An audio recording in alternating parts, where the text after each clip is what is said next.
আসসালামু আলাইকুম রহমতুল্লাহি বারাকাতুহু।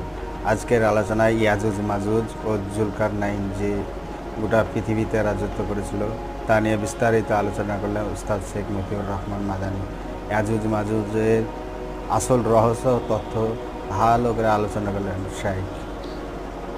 ইয়াজুজ মাজুজ এরা হচ্ছে নূহ আলাইহিস সালামের বংশ থেকে। নূহ আলাইহিস সালামের 4 ছেলের এক ছেলে ছিল ইয়াফাস, আর এক ছেলে ছিল হাম, সাম, ইয়াফাস আর কেনান। এই 4 ছেলে। কেনান তো কাফের হয়ে ধ্বংস হয়ে গেল, ইমান নিয়ে আসলো না, ডুবে ধ্বংস হল।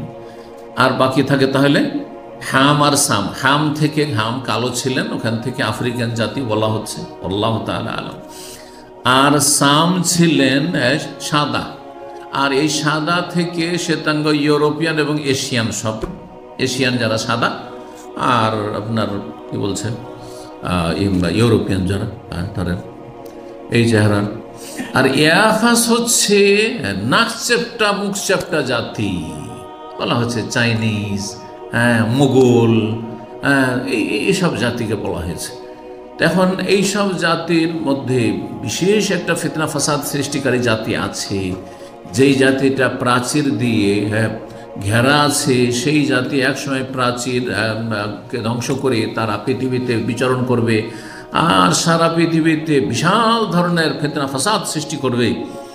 বড় ধরনের একটি ফিতনা হবে। এটি কিয়ামতের একটি বড় লক্ষণ, যে 10টি কিয়ামতের লক্ষণ, তার একটি লক্ষণ হচ্ছে ইয়াজুজ মাজুজ। তো ইয়াজুজ মাজুজ সম্পর্কে লম্বা আর এখানে বলবো না, যেহেতু আমাদের উদ্দেশ্য হচ্ছে হাদিস, এবং তার আগে আয়াতের তফসিরগুলি রয়েছে সংক্ষেপে, সেগুলি বলব। তো মহান আল্লাহর বাণী, ইয়াসআলুনাকা আন যিল কারনাইন, হে নবী তোমাকে লোকেরা জিজ্ঞাসা করছে জুলকারনাইন সম্পর্কে। জুলকারনাইন মানে 2 শিংওয়ালা। 2 শিংওয়ালা মানে এই নয় যে দুটো তার শিং ছিল মানুষের, সেই রাজার, বরং কেউ বলেছে সারা পৃথিবীর অধিকাংশ এলাকায় তার রাষ্ট্রীয় ক্ষমতা ছিল, সেই জন্য বলা হয়েছে পূর্ব পশ্চিম। আর কেউ বলেছেন দুটো বড় বড় চুল ছিল, দুটো বেনি ছিল, সেই জন্য বলা হয়েছে। এক কথায় বড় শক্তিধর শাসক ছিল। সেই জুলকারনাইন একটা প্রাচীর তৈরি করে দেয়, কারণ এরা দুনিয়াতে এসে মানুষকে খুব অশান্তিতে রেখেছিল। সেই প্রাচীরের কথা সূরা কাহফে রয়েছে, আয়াত নম্বর 83 থেকে 92। সাবাবান মানে রাস্তা ধরলেন।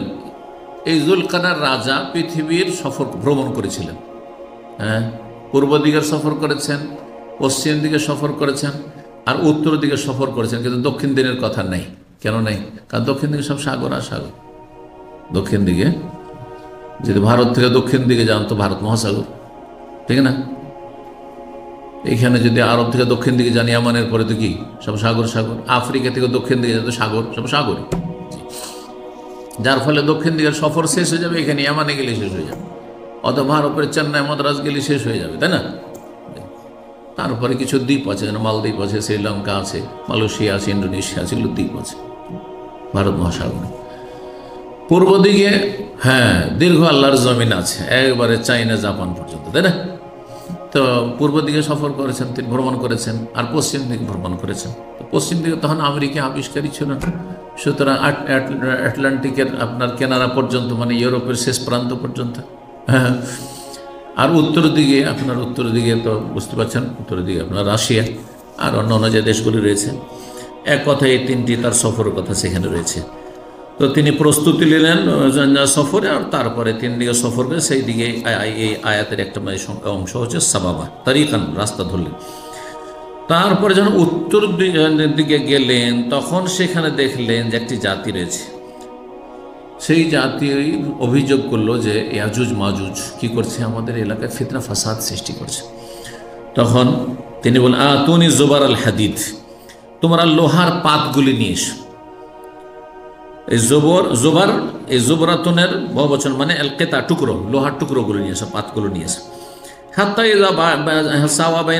দুই পাহাড়ের মাঝখানে যখন কি করলেন, সাদাফাইন মানে সাদাইন জাওয়ালাইন, 2 পাহাড়ের মাঝখানে, ইবনে আব্বাস বলছেন 2 পাহাড়ের মাঝখানে যে রাস্তা দিয়ে তারা পৃথিবীর দিকে আসছিল, যে সব এলাকায় মানুষ বসবাস করে, সেই জায়গাটিকে বিশাল শক্ত প্রাচীর দিয়ে তিনি সীসা ঢালাই করে, সীসা গলিয়ে প্রাচীর দিয়ে ঘিরে দিলেন। জাবালাইন এখানে বলা হয়েছে, যেমন ওই বলছে সাদাফাইন আর সাদ্দাইন, দুটো মানে জাবালাইন, দুই পাহাড়।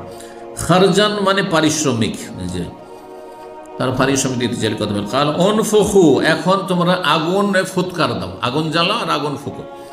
হাতে যা জ্বালাহ নারান, যখন আগুন দাও দাও করে জ্বলতে কাল আতুনি উফরে গালে ক্ষেত্রা, নিয়ে আসো আমার কাছে, তাতে আমি গলিত তামা ঢেলে দিই, তামা ঢেলে কেতরান আসুব বালিহ রাসাসান, জি তামা। ইকালুল হাদিদ, কেউ বলেছেন যে লোহা, কেউ বলেছেন যে পিতল, তামা, ইবনে আব্বাস বলছেন তামা ইত্যাদি আর কি। ফামাস্তাউ আই আযহারুহু, আর তারপর আয়াত নম্বর 97 সূরা কাহফের বলছেন যে তারপরে এমন শক্ত প্রাচীর আর উঁচা প্রাচীর তৈরি করলেন যে তার উপরে চড়তে সক্ষম হল। আর ইয়াজুজ মাজুজ, ইয়াজুজ মাজুজের প্রতিদিন চলে আসতো আর এদিকে সে ফিতনা ফাসাদ সৃষ্টি করতো, আর সেই প্রাচীরের ওপর দিয়ে টপকে আসতে তারা সক্ষম হলো না। অমাস্তাউলাহ নাখবা, এবং ছিদ্রও করতে পারলো না, যে ছিদ্র করে ঢুকবো। এই কথাই বলছেন যে আলু হয় ইস্তা, ওই যে ফামাস্তাউ মানে ইস্তাতাউ, ইস্তাফালা থেকে মেন্টো তোলাহ ফালে জালেকা ফতেহা আস্তা এস্তিও, ওই সার্ফের কায়দার কথা বলে। কালা বাদ ইস্তাতা ইস্তাতিও, ওই ইস্তাতিও হালকা করা ইস্তা। ফামাস্তাউ ইয়াজমাস্তাতাউলাহ নাকবা, ছিদ্রও করতে পারে না। কালা হাযা রাহমাতুম মির রাব্বি, তখন এই যুলকারনাইন রাজা বলেন এটি আমার রবের অনুগ্রহ, যে তোমাদের সুরক্ষার আমি ব্যবস্থা করতে পারে, নিরাপত্তার ব্যবস্থা করতে পারে। বলছেন ফাইদা যা ওয়াদ রবি, তবে জেনে রাখো যে আল্লাহ তোমাদেরকে আপাতত এখন তো সুরক্ষিত করলেন, আর ইয়াজুজ মাজুজ তোমাদের ওপর জুলম অত্যাচার করতে পারবে না, কিন্তু যখন আমার রবের প্রতিশ্রুত ওয়াদার সময় চলে আসবে, যা লাহু দাক্কা, তখন এই শক্ত প্রাচীরকে, দুর্বৃত্ত প্রাচীরকে আল্লাহ রব চূর্ণ বিচ্ছিন্ন করে দেবেন। আয়াত 57-58 রয়েছে, মানে আলজাকাহু বিল আরদ, সেটাকে সমতল করে দিবেন। আরবরা নাকাতুন দাক্কা, নাকাতুন দাক্কা বলে লাসানাওয়া, যেই উষ্ট্রির চূড়া থাকে না বা কুজ থাকে না। আর দাক্কা কুমিল আরদ মানে সমতল ভূমি, যেই ভূমি, যেই জমিন শক্ত এবং শুকিয়ে যাওয়া। ওয়াকান ওয়াদ রব্বি হাক্কা, আর আমার রবের ওয়াদা প্রতিশ্রুতি হচ্ছে সত্য। তারা কেন বাদম ইয়ামাইদ ইয়ামুজু ফি বাদ, যেই দিন ইয়াজুজ মাজুজ পৃথিবীতে বেরিয়ে আসবে, সেই প্রাচীর ছিদ্র করে সেই দিন তাদের বিশাল একটা অংশ আর একটা অংশের ওপর ঝাঁপিয়ে পড়বে তরঙ্গমালার মতো, সাগরের যে তরঙ্গ ঢেউ, এইরকম। এই ছিল আয়াত নম্বর 98-99। তারপরে আর একটা সূরা আম্বিয়া, তো ইয়াজুজ মাজুজের কথা এসেছে সেখানে। হাত্তা ইযা ফুতিহাত ইয়াজুজ ও মাজুজ ওয়া হুম মিন কুল্লি হাদাবি ইয়ানসিলুন, যখন ইয়াজুজ মাজুজের সেই প্রাচীর কি করা হবে, উন্মুক্ত করে দেওয়া হবে, তখন তারা প্রতিটি উঁচু জায়গা থেকে দ্রুত বেগে ছুটে আসবে, আর সারা পৃথিবীতে তারা ফিতনা ফাসাদ সৃষ্টি করবে। কালা কাতাদা হাদাবুন মানে আকামাতুন, টিলা, উঁচু জায়গা। কালা রাজুল নবী সাল্লাল্লাহু আলাইহি সাল্লাম, জনক ব্যক্তি নবী সাল্লাল্লাহু আলাইহি ওয়াসাল্লাম বললেন যে রাআইতু সাদ্দা, তিনি বললেন যে আমি সেই প্রাচীরটি দেখেছি, মিসলাল বুরদিল মুহাব্বারে, নকশাওয়ালা চাদরের মতো, নকশা বিশিষ্ট চাদরের মতো, নকশা করা চাদর যেমন দেখতে লাগে, ঠিক ওই রকমই সেই প্রাচীরটি ছিল। কালা কাদরা আই তহু, আমি কাদরা, কালা নবী সাল্লাল্লাহু আলাইহি, তুমি দেখেছো? সে বলছে যে আমি দেখেছি। তো বলছেন উম্মে হাবিবা বিনত আবি সুফিয়ান, নবী সাল্লাল্লাহু আলাইহি ওয়াসাল্লামের সহধর্মিণী, তিনি আবার আর এক স্ত্রী নবী সাল্লাল্লাহু আলাইহি ওয়াসাল্লামের যায়নাব বিনতে জাহাজ থেকে বর্ণনা করছেন, মানে সতীন থেকে বর্ণনা করছেন। নবী সাল্লাল্লাহু আলাইহি ওয়াসাল্লামের এক সহধর্মিণী আরেক সহধর্মিণীতে বর্ণনা করছেন। উম্মে হাবিবা বর্ণনা করছেন আবু সুফিয়ানের মেয়ে যায়নাব বিনতে জাহাজ থেকে, আন্নান নবী সাল্লাল্লাহু দাখালা আলাইহা ফাজিয়ান, একদিন নবী সাল্লাল্লাহু তার বাড়িতে প্রবেশ করলেন উদ্বিগ্ন হয়ে, ভীত সন্ত্রস্ত হয়ে রাসূলুল্লাহ সাল্লাল্লাহু আলাইহি ওয়াসাল্লাম, আর গিয়ে বললেন লা ইলাহা ইল্লাল্লাহ, আল্লাহ ছাড়া কোনো সত্য মাবুদ, ওয়াইলুল লিল আরব, আরবদের জন্য সর্বনাশ, মিন শাররিন কাদ ইকতারাব, এমন অনিষ্টের কারণে যা খুব সন্নিকটে, এমন একটি অনিষ্ট বিপদ আসতে যাচ্ছে যার কারণে এই আরব জাতির কি দুর্ভোগ রয়েছে, সর্বনাশ। সেটা কি বলছেন, ফতেহাল ইয়াউমা মিন রাদমি ইয়াজুজ মাজুজ, আজকে ইয়াজুজ মাজুজের প্রাচীর খুলে দেওয়া হয়েছে, মিসলু হাজিহি, ঠিক এই রকম, মানে একটু ছিদ্র করে দেওয়া হয়েছে, একটু ছিদ্র করে দেওয়া হয়েছে।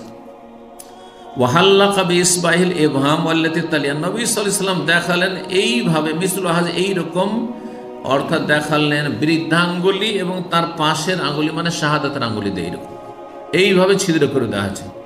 সে দুর্বৃদ্ধ প্রাচীরকে এভাবে ছিদ্র করে দেওয়া হচ্ছে। কালাত জায়নাব বিনতে জাহাজ রাদিয়াল্লাহু তাআলা আনা বলেন, ফাকুলতু ইয়া রাসূলুল্লাহ, তখন আমি বলি হে আল্লাহর রাসূল, নুহলাকু ফিনা, নুহলাকু হবে বা নাহলিকু, দুইরকম পড়া যায়।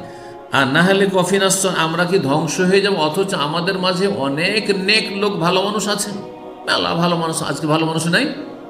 জনগণে যথেষ্ট ভালো মানুষ আছে, যদিও অধিকাংশই খারাপ, তারপরও জনগণে যথেষ্ট ভালো মানুষ আছে।